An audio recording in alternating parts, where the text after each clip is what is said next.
Okay, today we're going to do Pesachim Daf Lamed Amud Beis. We're speaking about using utensils that we use for chametz. Says the Gemara, just the last line on the Lamed Amud Aleph. The Gemara says Meisvei. The Gemara brings from a brayso. Meisvei. Ein lashin esa isa b'chalav. We do not we don't mix in milk into a dough. Ein lashin. If you did mix in milk into your dough, kala pas kula asura. The whole bread is now asur. Why would the bread be asur? If it's worse come worse, it's milchik. Says the Gemara, because it can bring you to aveda. Because if you if the bread is going to be milchik, then might come to eat it with meat, and that's going to be over on an isser of mixing milk and meat together. So Rabbi made the takana that you should not make bread milchik. Another takana they made was ein tashin hatanur. We do not smear oven with al is the tail of the fat or the fat of a cow, and you cannot smear the oven with schmaltz. The imtash, and if you did smear oven, call up hasasor, and you cook bread inside, the whole bread becomes asim. Ad shiasik satana until you burn out all the fat in the oven, and then it's okay. Says the Gemara, from here we see that if you cook bread in the oven, if you cook oven, you have to put a fat in the oven. So as long as you're able to cook bread in the oven, if you burn out all the fat in the oven, if you burn all the fat in the oven, it's okay. So this is a contradiction to what we learned on Thursday. Because Rabbi said that if you put schmaltz in the oven, meaning basically if you have a fleishika oven, you can never bake bread inside that oven again. But here we see clearly that you are able to bake bread inside the oven again if you make sure the schmaltz is not there anymore. So that's a contradiction to Rava, and that's the halacha. Saying about further, Ravina told Ravashi,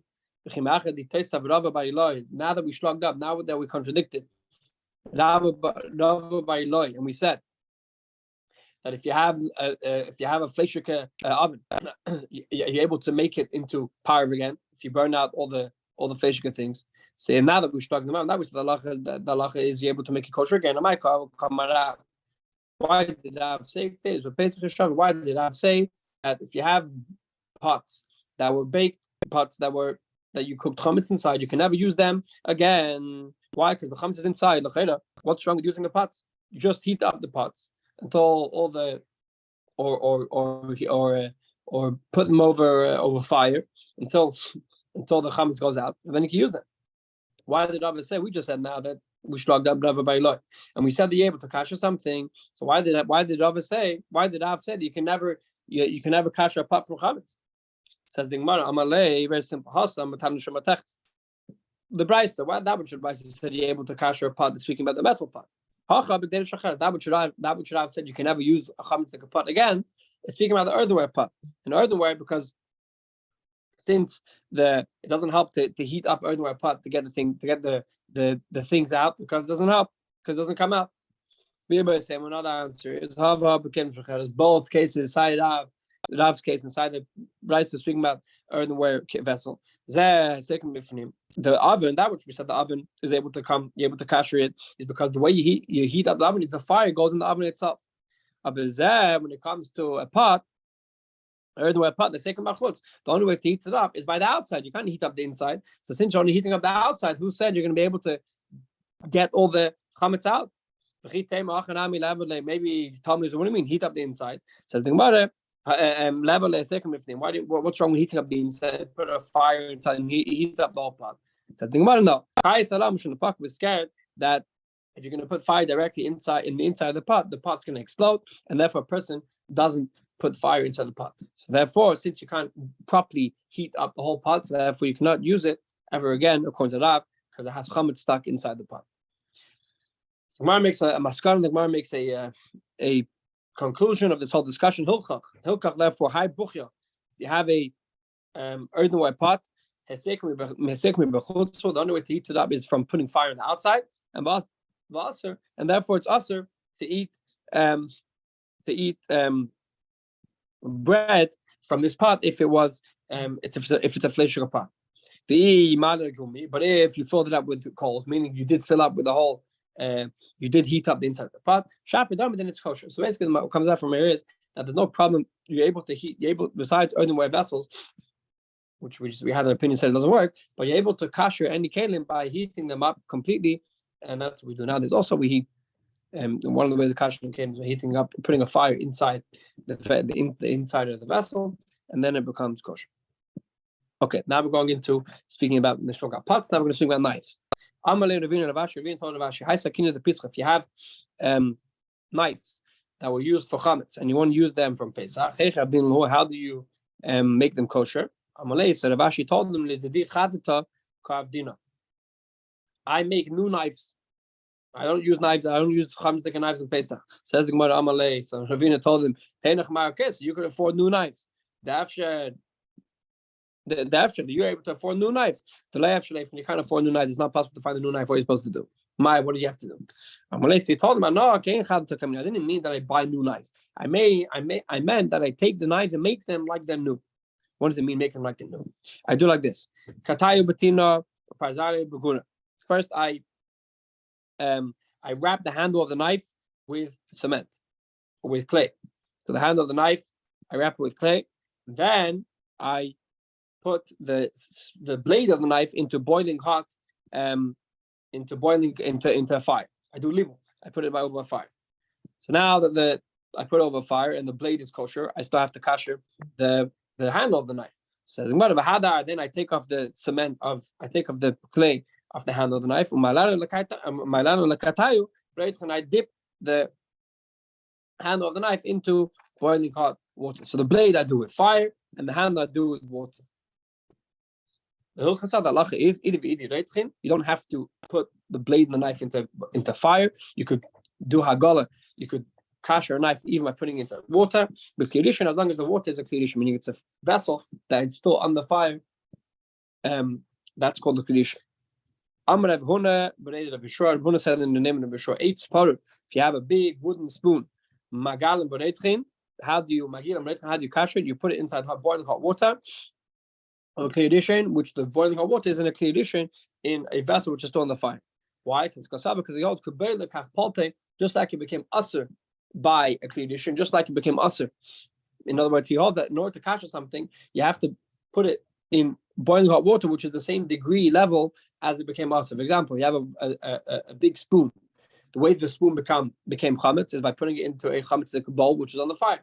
So in order to kasher the spoon, you're going to have to put it on the boiling hot water, which is also still on the fire. Says about further, bar minei mimreima. They asked from Reima, how many the kuna? If you have vessels, earthenware vessels which are coated by lead, a lead coated vessel. Can I use it on Pesach or not?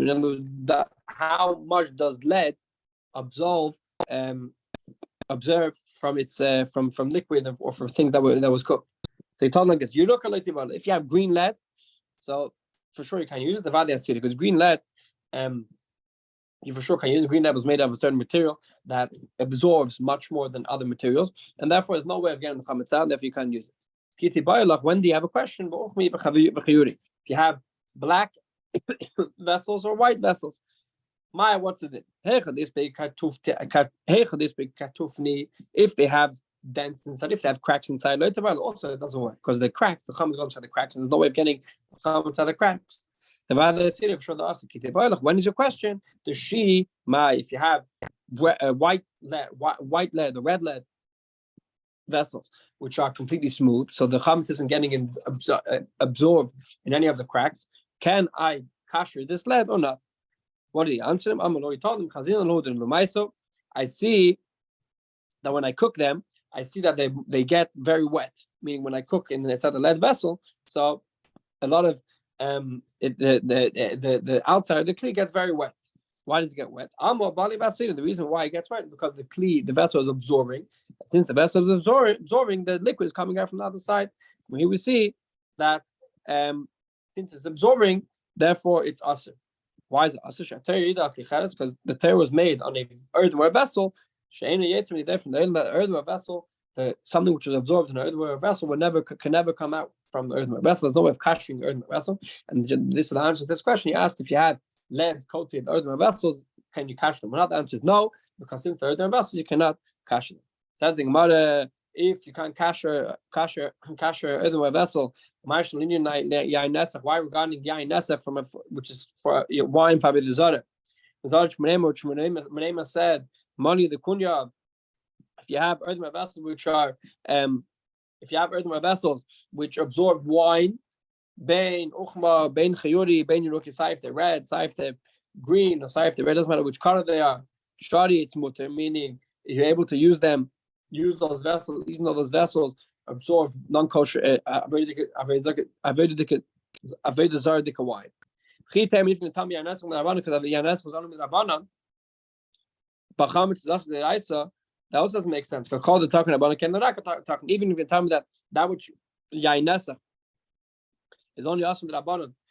Even though it's only awesome the rabbanon base their takanos on dinim deiraisa. And just like the deiraisa chametz would be awesome in other vessels, so to wine should be awesome in other vessels. So why didn't Menema say that wine in other vessels is okay?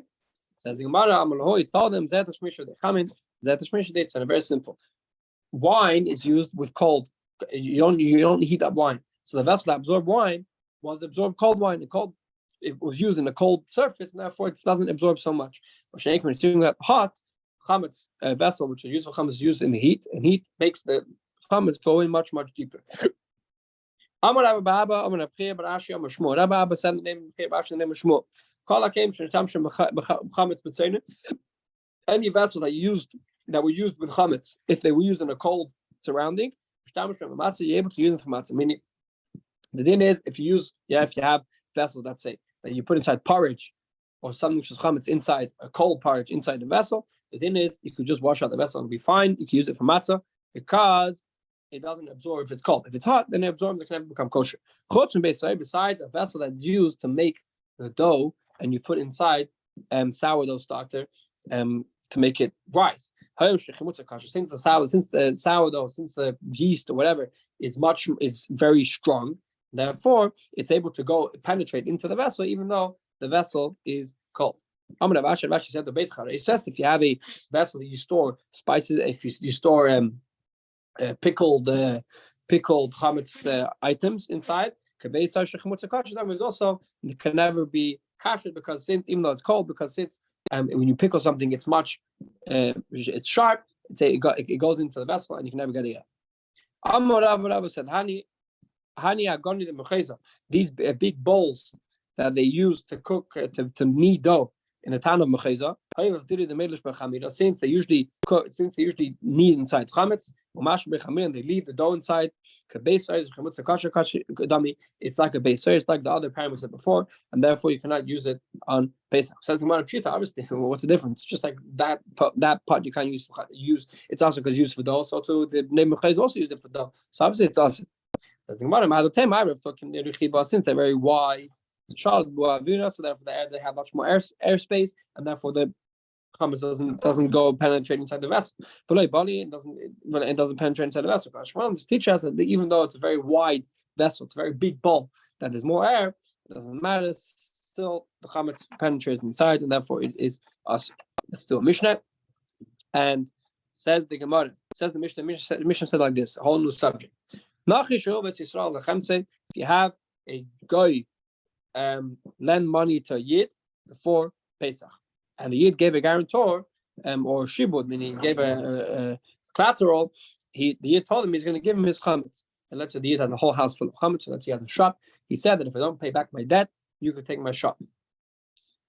So then is Acha Pesach Mutbar. No, the chametz after Pesach and his shop is Mutbar. No, why? But since the chametz was a guarantor for a guy, so now the chametz belonged to a guy in Pesach. And since the chametz belonged to a guy in Pesach, therefore the chametz is mutter. But if it's the other way around, so what if a yid lend money to a guy, and the guy gave a yid his shop or his chametz as a guarantor? So the thing is Acha Pesach also after Pesach. This thing would be asva because the chametz belong to a yid on Pesach, and therefore it's us. Okay, so I think we'll stop over here because the next thing is in Osugya. We're gonna go into a discussion of when someone has shibud, someone has a loan. When can he start and he takes property for his debt? The question is, does he take property from now, or do we say that it was as if the property always belonged to him because the property was supposed to come to him anyway? That's going to be related to our discussion regarding if a guy gives a yid chametz as a guarantor on Pesach, if it's the yid's chametz or a guy's chametz on Pesach. Okay, we'll stop over here at the bottom of the Lamed Amud Beis. Have a good night.